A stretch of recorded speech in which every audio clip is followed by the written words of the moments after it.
Chapter 1. My very first memory of this life took place when I was 2 or 3 years old. My father was not home and my mother was alone in their bed. The soft light of dawn slowly filled the room. I carefully climbed over the railing of my crib, toddled to the old apple box that Mother used for a nightstand, found her prayer book, and glanced up to see her watching me.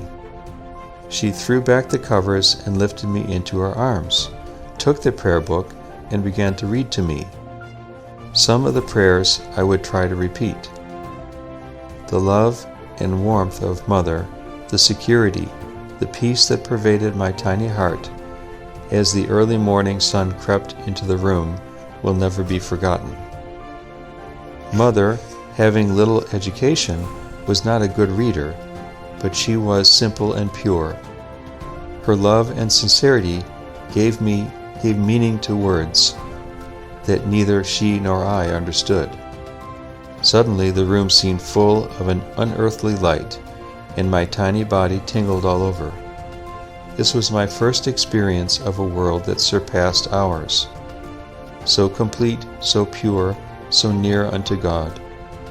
That morning I was transported into a heavenly realm. It impressed me so profoundly that I will carry the blessed memory throughout all eternity. Every detail of that room is still clear and fresh in my mind as on the day it happened. As I grew older, the most precious time of all was during Sunday school. Not only did my father conduct the Sunday school class himself, but he was guided by that selfless soul, Victoria Bedkin, known among the Baha'i children as Auntie Victoria. How richly she endowed the Baha'i children of the United States. The ink drawings she made so freely were to me the most desirable possessions. When one of us had memorized the verse on a drawing, we could keep it, and I was able to fill an entire box with her lovely work. Before the time of the committees, she carried the Herculean task of a child education all alone, and mainly at her own expense. She served our beloved cause to the best of her ability. I shall always be indebted, along with many others, to Victoria for the bounty of her love, beauty, and devotion. There is a story about Auntie Victoria that circulated through the American Baha'i community shortly before she passed on to the Abhak Kingdom.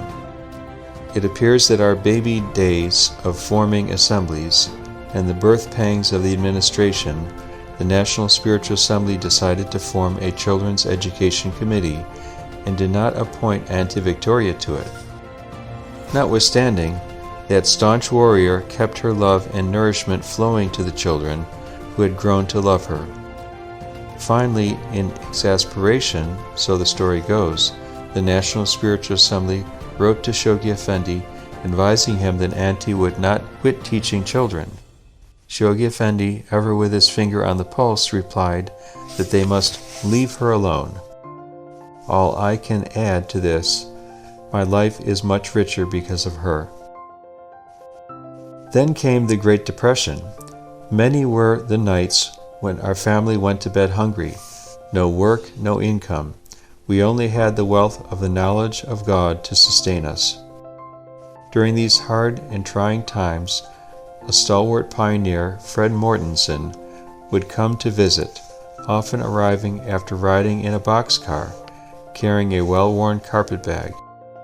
He would spend a few days with us and then move on to Spokane, Seattle, or Portland. When he came, it was always like a breath of springtime. He had the bounty of knowing Abdu'l-Baha, and he and my parents would sit up late into the night talking of the cause they loved so much. I am sure it was these selfless visits that went a long way not only to deepen and strengthen my parents, but also to give them the courage to endure the hard times of that era.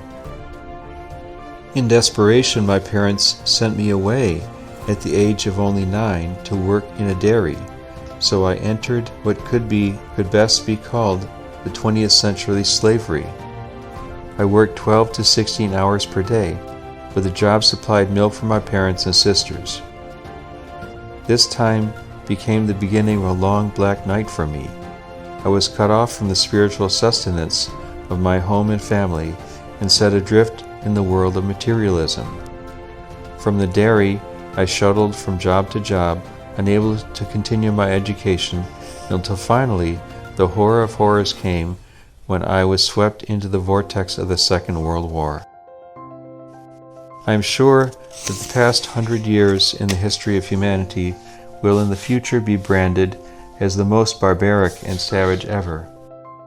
We contemplate so-called tribal societies and religions in which a young man or maiden at the prime of life was sacrificed to a fertility god by having his or her heart cut out. We cry in righteous indignation, "Oh, how savage! What cruel barbarians!" Then we send 100,000 young people in the prime of life to be sacrificed at the altar of nationalism. We drop a nuclear bomb on a town, sacrificing millions. O God, have mercy upon us. Reason has fled, and owls of night feed on the carrion of the souls of men. Is the false god of the tribal religions any more false than the modern idols we worship? I experienced firsthand the heart-rending brutality of man's inhumanity to man, although sunk into the very blackest of nights. Found my early childhood training gave me an infinitesimal glimmer of the oneness of mankind, and thus sustained me through this period. As I was living away from home, I did not declare my belief in Baha'u'llah at the age of 15, as is customary in many Baha'i homes.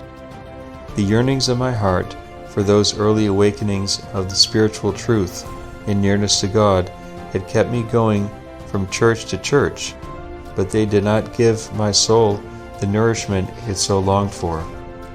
Because of the bitterness and hate I had experienced, I was determined either to find a real and valid reason for life or terminate my own life with my own hand.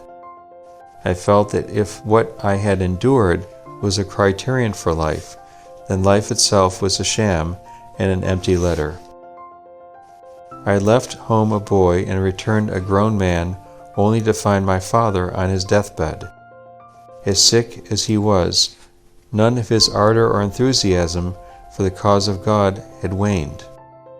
Somehow or other, as I share my heartache and disillusionment with my parents, with their characteristic love and warmth, they drew me back from the horror and head toward the nearness to God I so desperately needed. As my father spoke, I was able momentarily to part the veil of my dark night and briefly glimpse reality and light. As I left home for the last time, I said to my father, "Oh, how I wish I could believe you. It's so beautiful. But if it were true, surely all mankind, with all the problems there are in the world, would hasten to partake of God's life-giving medicine." I fear he had been blinded by his love for Baha'u'llah, and I was firmly convinced that mankind would not, knowingly or otherwise, forfeit such a God-given bounty, as its sickness was fast approaching the state of hopelessness. I assured my father that I would search the teachings without being blinded by such love as he was, and I would then show him the error of his ways. The last words my father ever spoke to me were, "I am not worried about you, my son, for surely God will lead you home." How blind and arrogant I was! I thought that I, a mere speck of dust, would succeed where others more learned than myself had failed. I could have brought such joy to my father had I, with the insight he possessed, arisen and embraced the cause of the Almighty and spontaneously as he and mother did. Alas, this was not to be. I took some Baha'i literature and first read it with critical and jaundiced eye.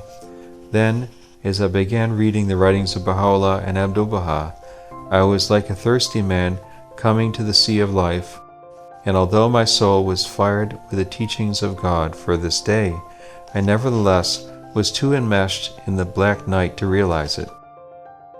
At this point, I believe it is necessary to mention the Baha'i principle of the individual investigation of truth. This principle of Baha'u'llah is to last man a full 1,000 years or more. And from my own experience, I must state that it is even more important for future Baha'i children than for non-Baha'is.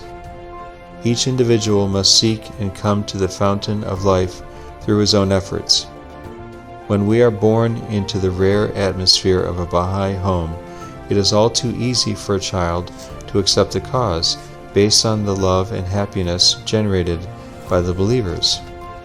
Thus, he becomes a Sunday Baha'i without that deep spiritual reality that can change religion into a daily way of life.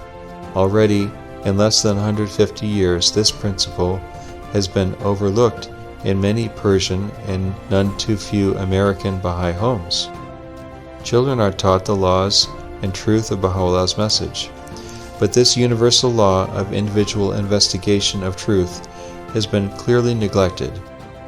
I pray that all the Baha'i families will steadily add this critical teaching with all its subtle implications.